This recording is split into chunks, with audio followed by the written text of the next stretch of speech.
अस्सलामु अलैकुम वरहमतुल्लाहि वबरकातुहू।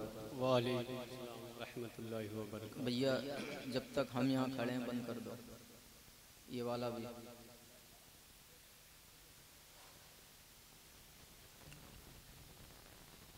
लकल हम्दु या अल्लाह वस्सलातु वस्सलामु अलैका या रसूल अल्लाह। अम्मा बादु फ़अऊज़ु बिल्लाहि मिनश शैतानिर रजीम। बिस्मिल्लाहिर रहमानिर रहीम।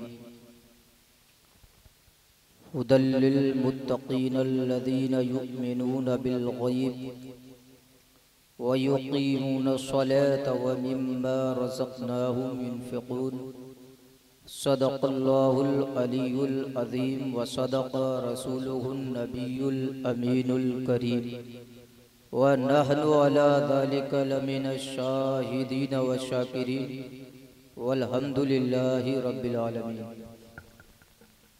मोअज़्ज़ज़ सामीन किराम, आइए हम और आप मिलकर इंतहाई खुलूस और अक़ीदत व मोहब्बत के साथ मकीने गुंबदे खज़रा की फलक वक़ार बारगाह में दुरूद व सलाम का नजराना पेश करें और बावाज़े बुलंद पढ़ें। अल्लाहु रब्बु मुहम्मदिन सल्लल्लाहु अलैहि वसल्लम नहनु इबादु मुहम्मदिन सल्लल्लाहु अलैहि वसल्लम सल्लल्लाहु तआला अलैहि वसल्लम।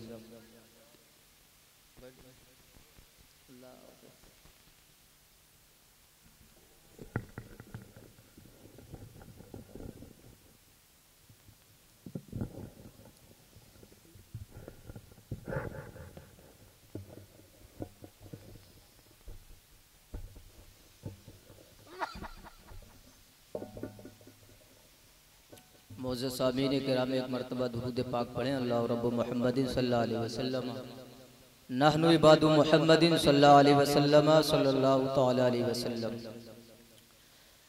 मोअज़्ज़ज़ सामीन किराम, मैंने कुरान पाक की जिस आयत मुबारका की तिलावत की, इसकी रोशनी में कुछ देर आपसे नमाज के सिलसिले में गुफ्तगू करूँगा और साथ ही मुझे मस्जिद के बारे में भी कुछ कहने का हुक्म है। तो इंशाअल्लाह मस्जिद के ताल्लुक से मैं कुछ बातें अर्ज करूँगा।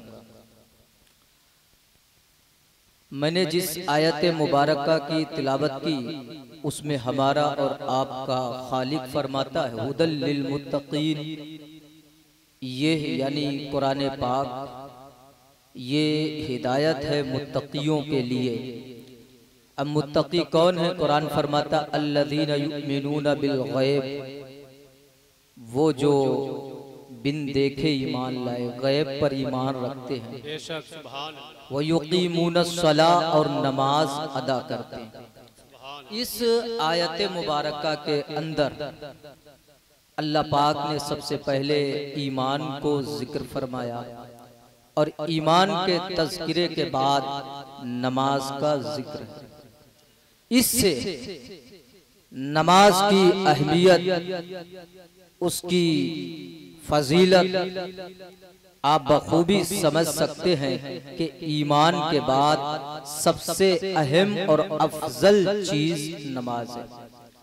और इससे भी आप समझ सकते हैं कि अल्लाह ने कसीर अहकाम नाजिल फरमाए, कई इबादतें अपने बंदों पर नाफिज की, लाजिम की, और वो सारे अहकाम अल्लाह ने दुनिया में नाजिल फरमाए।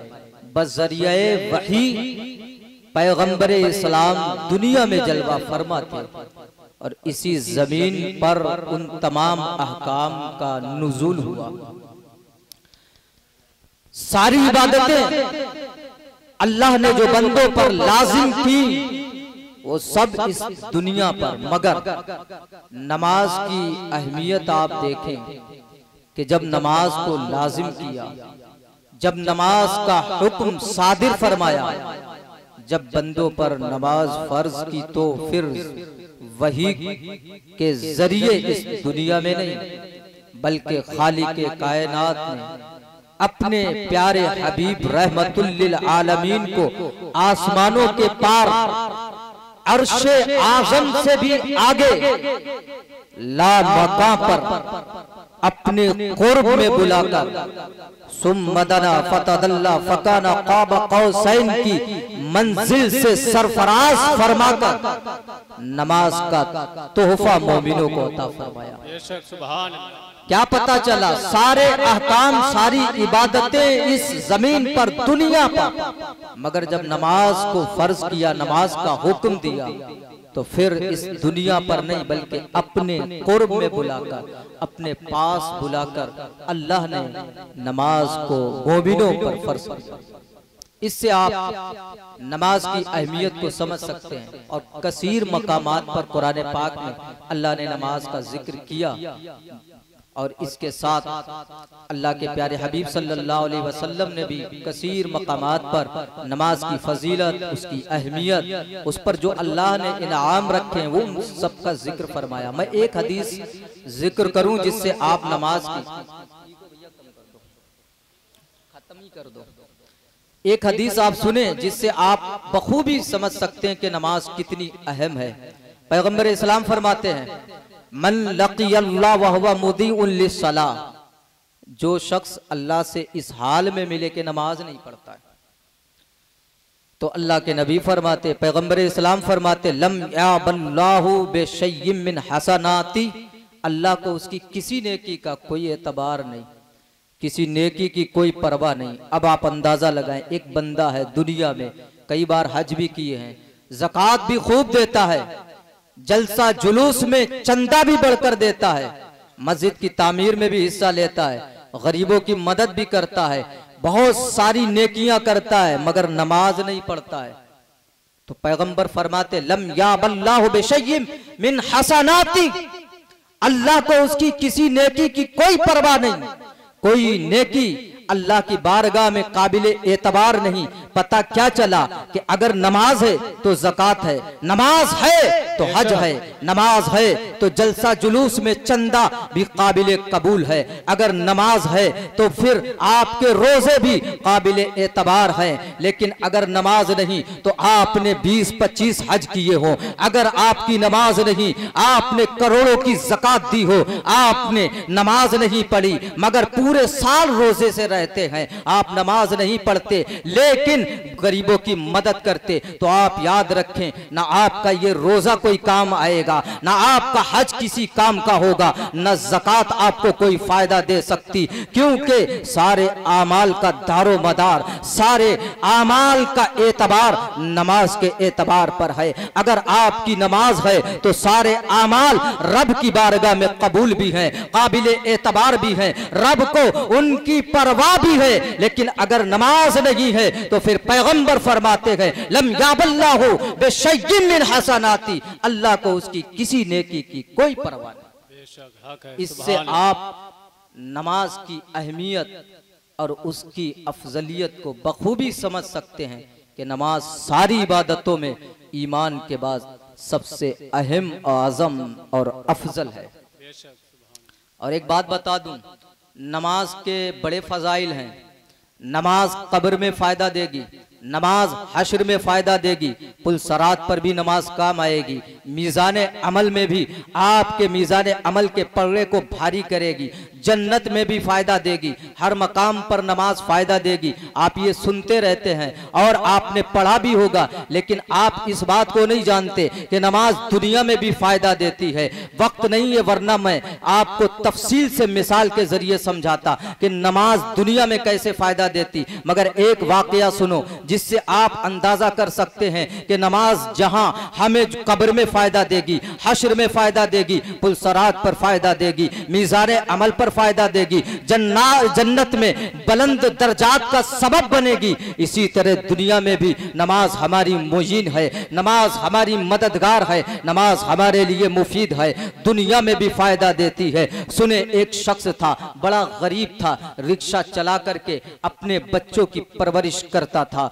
एक दिन क्या होता है, रिक्शा लेकर के शहर के चौराहे पर पहुंचता है, काफी वक्त गुजर जाता है मगर कोई सवारी नहीं आती है। है, शाम का वक्त होने लगता है, अभी कोई सवारी नहीं आई है, कोई रुपया वो कमा नहीं पाया। अब वो ये सोचकर परेशान हो रहा है, या अल्लाह आज क्या होगा, मैं अपने बच्चों के खाने पीने का इंतजाम कैसे करूंगा, घर पे बीबी के लिए खाने पीने की अशिया कैसे लेकर के जाऊंगा, ये सोच सोचकर परेशान है। इतने में क्या होता है कि एक शख्स बड़े सूट बूट वाला आता है, रिक्शे पर बैठ जाता है और कहने लगता है कि फला मुकाम पर मुझे चलना है। अब तो ये तो इसी चक्कर में था कि कोई सवारी मिल जाए, खाने पीने का, बच्चों के खाने का इंतजाम हो जाए, फौरन रिक्शा लेकर चल देता है। वो शख्स जो रिक्शे पर बैठा होता है उसे रास्ता बताता रहता है, कभी दाएं चलने को कहता है, कभी बाएं चलने को कहता है,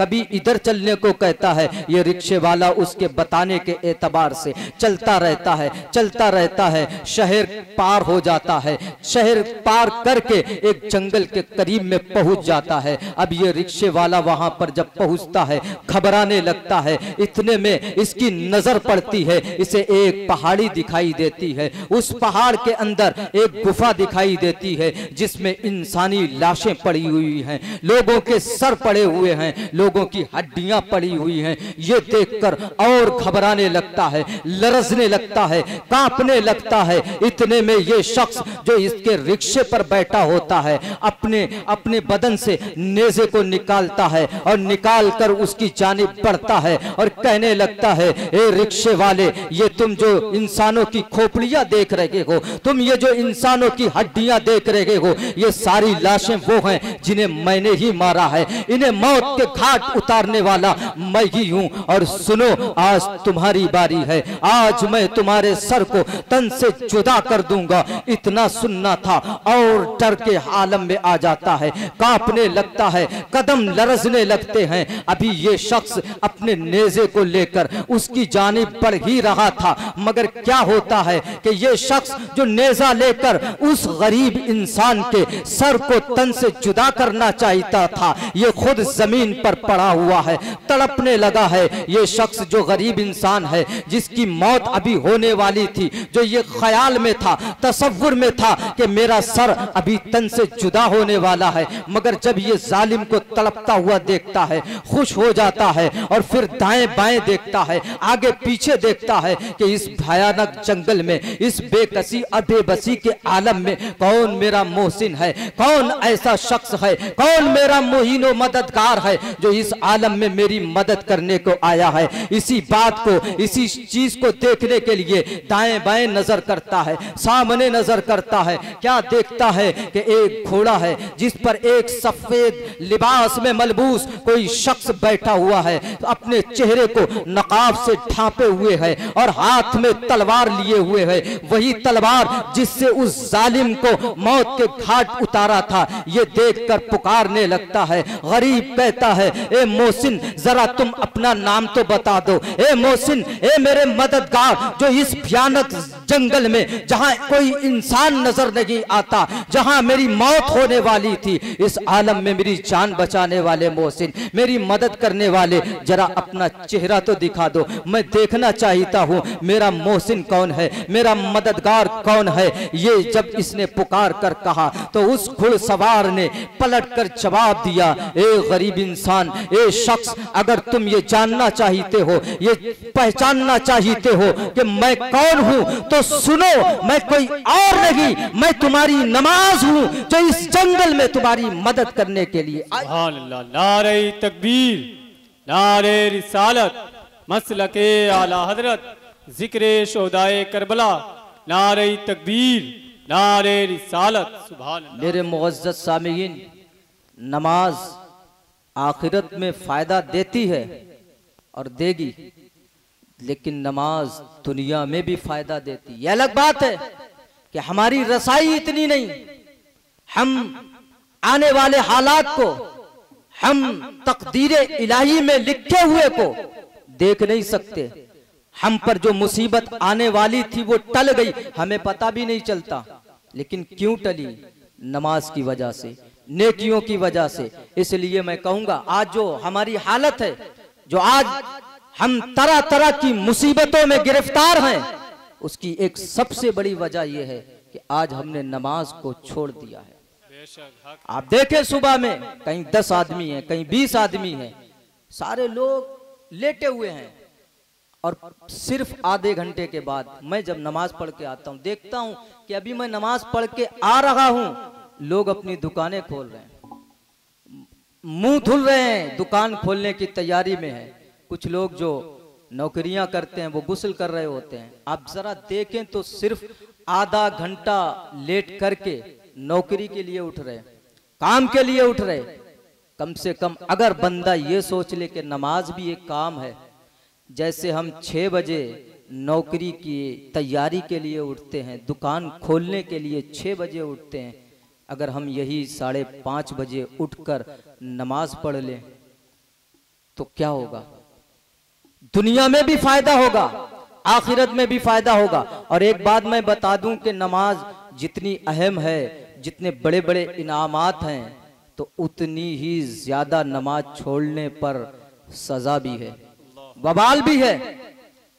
आप सुने, हमारा और आपका खालिक कुरान पाक में फरमाता है, फी जन्नाति यतसाअलून अनिल मुजरिमीन मा सलककुम फी सकर क़ालू लम नकु मिनल मुसल्लीन। जन्नती जन्नत में जब चले जाएंगे, जहन्नमी जहन्नम में चले जाएंगे, जन्नत वाले जहन्नम वालों से पूछेंगे कि क्या बात है, किस वजह से तुम जहन्नम में चले गए? तो जानते हो जहन्नम के लोग क्या जवाब देंगे? क़ालू लम नकु मिनल मुसल्लीन। वो जवाब देंगे कि हम नमाज नहीं पढ़ते थे। आप देखें, नमाज छोड़ना ये जहन्नम में ले जाएगा, जहन्नम में जाने का सबब है। और आप जानते हैं ये तो नमाज छोड़ने की बात है, बहुत से लोग हैं जो नमाज कज़ा करके पढ़ते हैं। आप जानते हैं कज़ा करके पढ़ने में कितनी सजा है। आप सुने, कुरान में अल्लाह फरमाता है, फ़वैलुल लिल मुसल्लीन अल्लज़ीना हुम अन सलातिहिम साहून। रब फरमाता है कि खराबी है उन नमाजियों के लिए जो अपनी नमाजों से भूले बैठे। खराबी है यानी वो लोग जो नमाज को कज़ा करके पढ़ते हैं, उनके बारे में अल्लाह फरमाता है उनके लिए वैल है। ये वैल क्या है जानते हैं? ये वैल जहन्नम में एक वादी है, एक जगह है जहन्नम में। और मुफस्सिरीन फरमाते हैं कि जहन्नम ये वादी है और इसमें इतनी सख्त तपिश है, इतनी आग इसकी सख्त है कि जो जहन्नम है ना, पूरा जहन्नम ये रोजाना जो है ना अल्लाह की बारगाह में अरीजा पेश करता है, मौला मुझे इस जहन्नम की आग से बचा ले। आप अंदाजा करें, वो जहन्नम की आग जिसे 3000 बरस सुलगाया गया, वो जहन्नम की आग भी इस वादिये वैल से रोजाना पनाह मांगती है, रब की बारगाह में अर्ज करती रहती, मौला मुझे इससे बचा ले, मौला मुझे इससे बचा ले। अब जरा अंदाजा करो कि उस वादिये वैल की आग को जहन्नम की आग बर्दाश्त नहीं कर सकती, तो हम और आप कैसे बर्दाश्त कर पाएंगे? कर सकते हैं। कभी हमें यह करना चाहिए कि आग जलाकर उस पे 5 मिनट खड़े होना चाहिए, ताकि हमें अंदाजा हो कि हम ये आग बर्दाश्त कर सकते हैं। ये आग 70 मर्तबा रहमत के पानी से धुली गई, तब इस आग का ये आलम है। हम 5 मिनट इस आग पर खड़े नहीं हो सकते, इस आग को बर्दाश्त नहीं कर सकते। तो जब इस आग को हम बर्दाश्त नहीं कर सकते, तो अंदाजा करो जहन्नम की आग को कैसे बर्दाश्त कर सकते। और जानते 5 मिनट नहीं, कितने दिन तक जहन्नम में रहना होगा। सुने, पैगंबर इस्लाम फरमाते हैं, मन तरकस्सला हत्ता मदा वक्तुहा उद्दिबा फिन नारे हुकुबा। अल्लाह के नबी फरमाते हैं, जिसने नमाज को छोड़ दिया, उसका वक्त गुजर गया, यानी नमाज को कज़ा कर दिया। पैगंबर फरमाते हैं, उद्दिबा फिन नारे हुकुबा, उसे जहन्नम में एक हुकुब अजाब दिया जाएगा। अब ये एक हुकुब क्या है? सुने, इसकी तशरीह करते हुए साहिबे तफसीरे रूहुल बयान फरमाते हैं कि एक हुकुब दुनिया के एतबार से 1,88,00,000 साल का है। अल्लाह अकबर। मुसलमानों, जरा अंदाजा करो कि जो शख्स नमाज को कज़ा कर देता है, वक्त निकाल कर पड़ता है उसको वादिये वैल में डाला जाएगा। वो वादिये वैल जिससे पूरा जहन्नम जो है ना वो पनाह मांगता है, और उसमें कितने दिन रहना है। पैगंबर फरमाते हैं उद्दिबा फिन्नारे हुकुबा, उसको एक हुकुब उसमें अजाब दिया जाएगा। और एक हुकुब की तशरीह करते हुए मुफस्सिरीन फरमाते हैं एक हुकुब 1,88,00,000 साल है। अब अंदाजा करो एक वक्त की जो नमाज कज़ा कर देता है उसे 1,88,00,000 साल जहन्नम में चलना होगा। और जो पूरे दिन की नमाज नहीं पढ़ता है बल्कि पूरे महीने की नहीं पढ़ता है, पूरी जिंदगी में ईद और बकरा ईद जुमा की ही सिर्फ पढ़ता है, सारी नमाजें कज़ा कर देता है। जरा कैलकुलेट करें आप कि कितने करोड़ साल उसे जहन्नम के तहकते हुए शोलों में रहना होगा। अल्लाह अकबर मुसलमानों, आज वक्त है, आज तौबा कर लें। अगर आप दुनिया में फायदा चाहते हैं, आखिरत में फायदा चाहते हैं, जहन्नम के तहकते हुए शोलों से अपने नर्मो नाजुक जिस्म को बचाना चाहते हैं तो आज ही तौबा कर लें और ये पुख्ता नियत कर लें कि कोई भी सूरत बन पड़े, कोई भी हालत आ जाए, कुछ भी हो जाए, हम नमाज नहीं छोड़ेंगे। जानते हैं नमाज छोड़ने का कितना बड़ा बवाल है। पैगंबरे इस्लाम जलवा फरमा है, सहाबा का झुरमुट लगा हुआ है। इसी अंजुमन में एक आराबी नौजवान आ जाता है, रोता हुआ पैगंबर की बारगाह में हाजिर हुआ है। पैगंबर इस्लाम ने जब उस आराबी को रोता हुआ देखा, आप उससे फरमाते हैं ए आराबी तुम क्यों रोते हो, ए नौजवान तुम्हारे रोने की वजह क्या है, क्या सबब है, किस चीज ने तुम्हें रोला दिया है। वो अर्ज करने लगता है ए पैगंबर इस्लाम मेरे बाप का इंतकाल हो गया है, मेरे पास कफन के लिए इंतजाम नहीं है, मेरे पास लोग नहीं है जो मेरे बाप को गुस्ल दें। इसी बेबसी में, इसी बेकसी की वजह से मैं आंसू बहा रहा हूं। पैगंबर इस्लाम ने उसकी ये जब दर्द सुना आप भी जो है ना गमगीन हो जाते हैं और फरमाते हैं ए अबू बकर सिद्दीक, ए फारूक तुम उठो और जाओ इसके वालिद के कफन दफन का इंतजाम करो। अब ये दोनों हजरात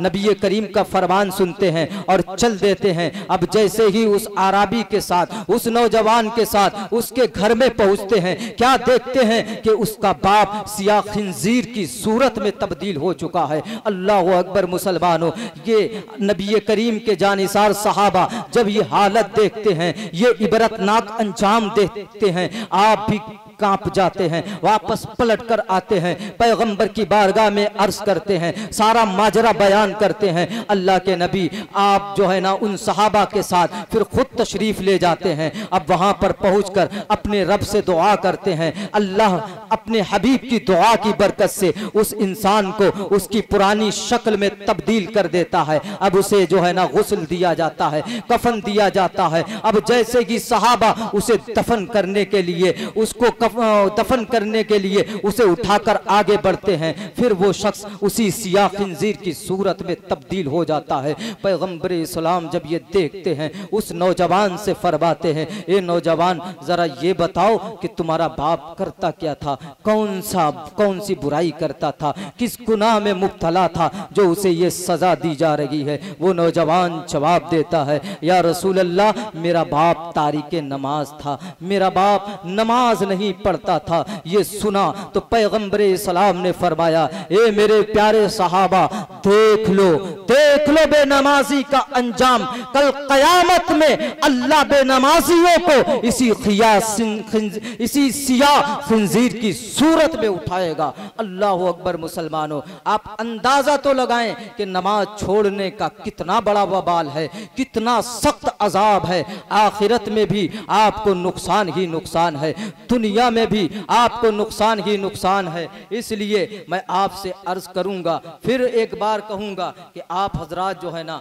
पुख्ता नियत कर लें, पुख्ता इरादा कर लें। और ये मौका है, ये महफिलें इसीलिए होती हैं ताकि दीन की बातें सुने और तौबा करें। आप जानते हैं हमारे और आपके जो है ना हमारे और आपके गौसे पाक जब महफिल करते थे, बयान फरमाते थे, तो ना जाने कितने जो है ना गुनाहगार, कितने चोरी करने वाले, कितने जो है ना तरह तरह के गुनाहों में मुब्तला लोग आपकी महफिल से जब उठते थे तो मुत्तकी और परहेजगार बनकर उठा करते थे। कितने लोग जो है ना आपका बयान सुनते थे, क्यों सुनते थे? इसलिए सुनने जाते थे कि आपके बयान में, आपके वाज़ो नसीहत में दीन सिखाया जाता था। और आज भी आपके गुलाम और उलमाए किराम दीन सिखाते हैं। आज हमें भी जो है ना गौर से सुनना चाहिए, नसीहत को कबूल करना चाहिए और तौबा करनी चाहिए और ये पुख्ता इरादा करना चाहिए कि आने वाली जिंदगी को अब हम इस्लाम के खिलाफ नहीं गुजारूंगा,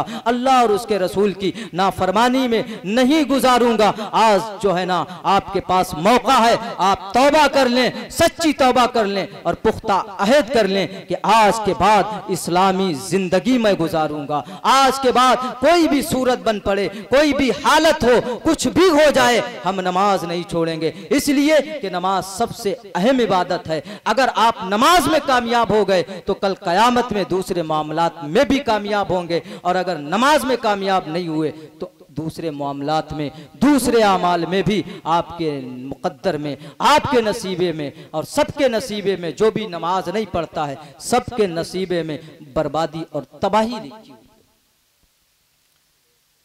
नमाज पढ़ने पर क्या फायदा है, क्या इनाम है, मुख्तसर आपने सुना। नमाज ना पढ़ने पर क्या सजा है, क्या वबाल है, क्या अजाब है, उसे आपने सुना। वक्त नहीं है तफसील से बताता। अब मैं मस्जिद के ताल्लुक से भी हुक्म है, इसलिए एक दो बात मस्जिद के बारे में बताकर अपनी बात को मुकम्मल करता हूँ।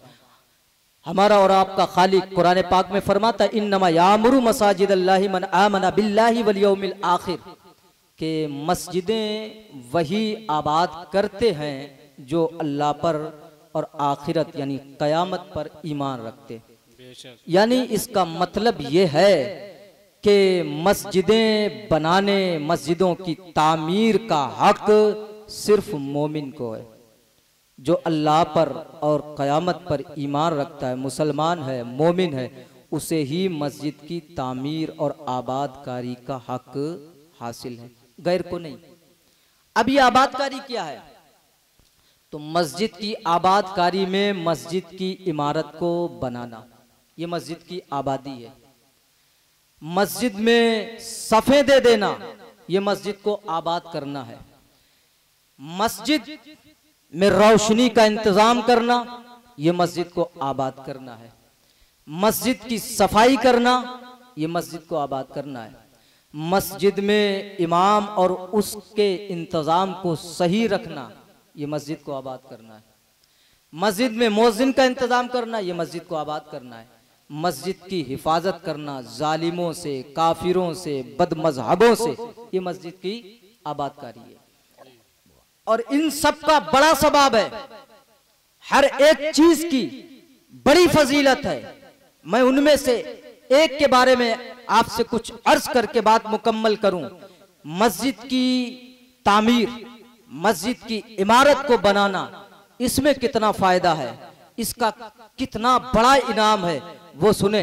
पैगंबर इस्लाम फरमाते हैं, मम बना लिल्लाहि मस्जिदन बनल्लाहु लहु बैतन फिल जन्ना। पैगंबर इस्लाम फरमाते हैं कि जो अल्लाह के लिए मस्जिद बनाता है, अल्लाह उसके लिए जन्नत में एक मकान बना देता है। यानी मतलब ये हुआ कि जो शख्स दुनिया में मस्जिद बनाता है उसके लिए जन्नत में मकान बन जाता है। अब जाहिर सी बात है कि किसी शख्स का जन्नत में अल्लाह मकान बनाए तो ऐसा हो नहीं सकता कि वो शख्स तो जहन्नम में जाए और उसका मकान जन्नत में हो, ये नहीं हो सकता। बल्कि होगा ये कि जो जिस शख्स के लिए परवरदिगारे आलम जन्नत में मकान बनाएगा उसे जन्नत भी अता फरमाएगा। क्या पता चला? पता ये चला कि जो दुनिया में अल्लाह के लिए मस्जिद बनाता है, अल्लाह उसे जन्नती भी बनाता है और उसके लिए जन्नत में खास मकान भी बनाता है। सुभान अल्लाह, सुभान अल्लाह। लेकिन एक बात यहां पर आएगी, मस्जिद में तो बड़ी रकम लगती है, हर आदमी तो नहीं बना सकता है,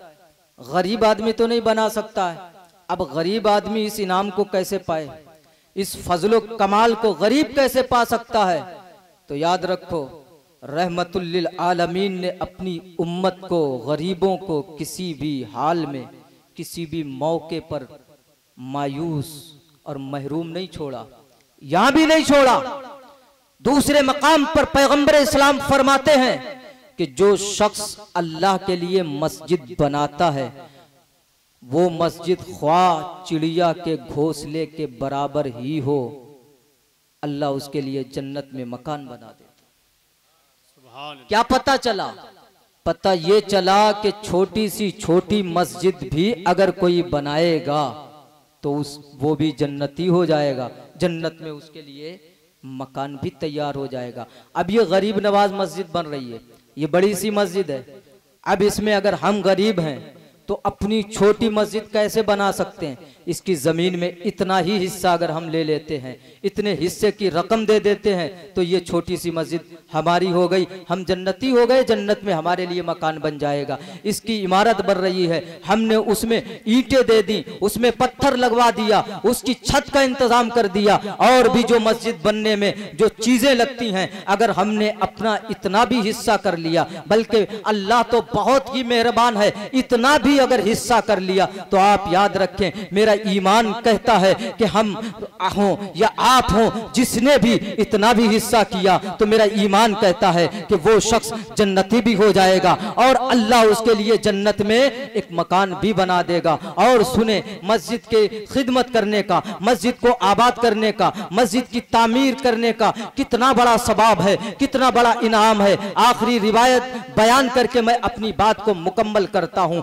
मुल्क शाम से एक मुसलमान ताजिर मदीना शरीफ की तरफ, नबी करीम के मुबारक शहर की तरफ जा रहा है। अब जुमेरात का दिन होता है, वो मुल्क शाम से मुसलमान ताजिर मदीना शरीफ में पहुंचता है। साथ में एक खादिम भी है और साथ में कुछ कंदीलें भी हैं, जिन्हें आप लालटीन समझ सकते हैं, यानी साथ में लालटीनें हैं और रस्सियां हैं, तेल है। अब ये जुमेरात का दिन है, मदीना शरीफ में पहुंचा है, साथ में खादिम है। मस्जिद नबी में सुतून लगे हुए हैं। कभी भी मस्जिद नबवी के अंदर रोशनी का इंतजाम नहीं हुआ। इब्तदाए सलाम में जब मस्जिद नबवी तामीर हुई थी, उसके अंदर रोशनी का इंतजाम नहीं था। जब रात का वक्त होता था तो मस्जिद के बाहर खजूरों की टहनियों को, खजूरों के पत्तों को जला दिया जाता था और इस तरह आसपास और कुछ मस्जिद में रोशनी पहुंच जाती थी। मस्जिद में खास इंतजाम नहीं था। अब ये मुसलमान ताजिर